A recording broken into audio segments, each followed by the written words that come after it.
Z pewnością wielu ludzi zadaje sobie pytanie, dlaczego od tysięcy lat po wytworzeniu takiej ilości wiedzy i mądrości nie potrafimy przeciwdziałać wojnom i przemocy. O co chodzi? Gdzie jest ta mądrość? Co się stało, że nasz świat w kolejnej epoce nieustannie chwieje się i wali, a miało być przecież dobrze? Wyobraź sobie, że zlecasz komuś budowę domu. Ten ktoś musi dysponować odpowiednim zakresem wiedzy, mądrości, doświadczeniem, żeby ten dom był solidny, żeby był trwały, bo inaczej dach zacznie przeciekać albo w ogóle spadnie nam na głowę, ściany będą pękać, fundamenty się będą zapadały. Podobna sytuacja jest z tak zwaną mądrością, która okazuje się być niekompetentna. Żaden autorytet, z tego co mi wiadomo, nie ostrzegał przecież przed wybuchem wojny w sposób jednoznaczny, ukazując, jak działa mechanizm zła, bo bez tego nie ruszymy z miejsca. Jeśli nie widzimy tego zła, nie wiemy, jak ono się rodzi, to nie możemy także nic powiedzieć o dobru. I nie chodzi o to, że ktoś, powiedzmy w zeszłym roku, powiedział, że wybuchnie wojna. Takie rzeczy miały miejsce także przed wybuchem II wojny światowej. Też byli ludzie, którzy przeczuwali, że II wojna światowa wybuchnie. To wisiało w powietrzu, to można było już wyczuć. Chodzi o coś zupełnie innego. Chodzi o wytworzenie pewnego modelu pracy z tym, skąd się zło bierze, jakie jest źródło tego zła. Nad tym problemem zastanawiano się po II wojnie światowej, ale nic nie wymyślono. Proszę sobie wyobrazić, że w dalszym ciągu nie wiemy, skąd to zło przychodzi. Dlatego chciałbym Państwu przedstawić moje stanowisko w tej sprawie. Są to efekty pracy, którą wykonałem na przestrzeni ostatnich 5 lat. Skąd się bierze zło? Jakie jest źródło zła? Jakie są przyczyny narastania tych odwiecznych konfliktów?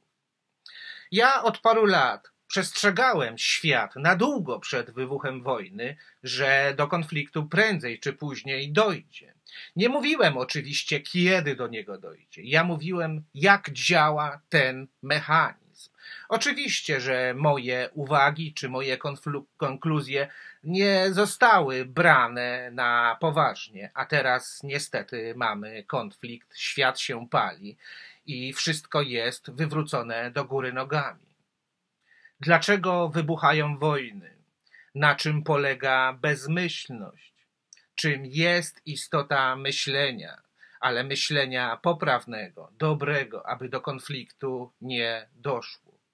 Na moim kanale jest wiele tematycznych filmów na ten temat. I teraz chciałbym Cię bardzo prosić, a jednocześnie oczywiście przeprosić, żebyś zatrzymał ten film i obejrzał jeden z tych filmów, które są podlinkowane w opisie. Tam znajdą się 3 filmy. One będą też w pierwszym komentarzu pod tym filmem. Chciałbym, żebyś wybrał sobie jeden z tych filmów, zobaczył, do czego ja zmierzam. Jaka jest wykładnia tego stanowiska? W przeciwnym razie będę musiał po raz kolejny powtarzać to, co już mówiłem. A to będzie po prostu tylko kopiowanie w kółko tego samego. I gdy już to zrobisz, wrócimy do kontynuacji tego filmu, jeśli oczywiście zechcesz. Jeśli nie masz zamiaru jednego z tych filmów oglądać, to bardzo prawdopodobne, że nie ma też sensu, byś kontynuował oglądanie tego filmu. Ale nie obawiaj się, nie mam zamiaru cię zwodzić ani ukraść tobie czasu. Twój czas jest cenny. Chcę tylko zwrócić twoją uwagę, na czym opiera się mechanizm zła. Ja teraz zaczekam sobie tutaj na ciebie spokojnie. Zobacz jeden z tych filmów, które nie są jakoś specjalnie długie. Wybierz sobie, który chcesz. Wszystkie dotyczą w zasadzie tego samego problemu. i spotkamy się już za chwilę.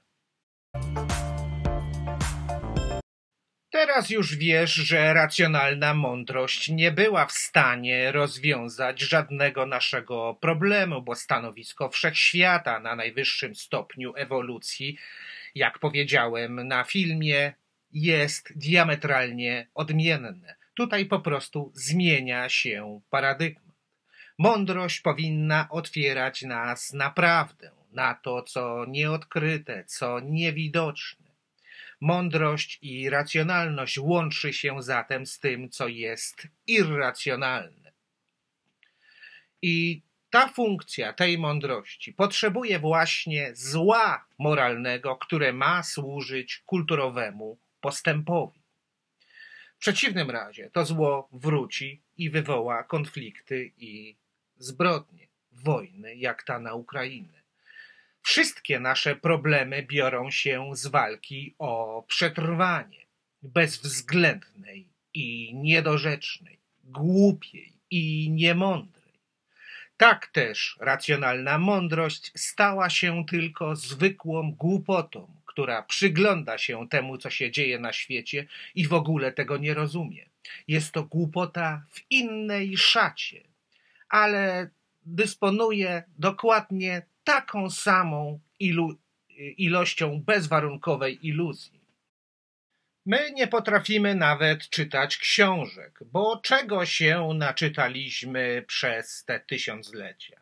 Tych książek dotyczących mądrości napisano setki tysięcy, a być może nawet miliony. Kto to zliczy?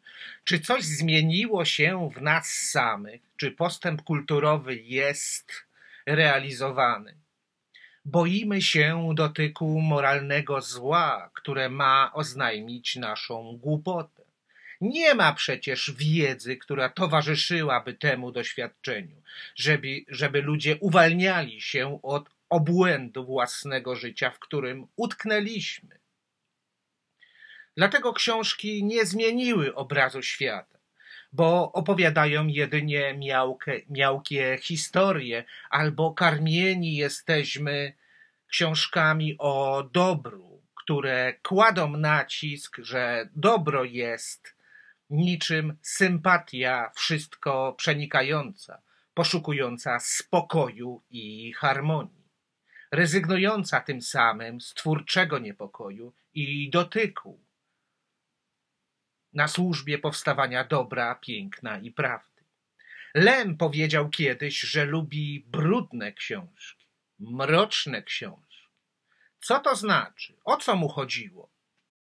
Są to książki, które kładą szczególny nacisk na dotyk.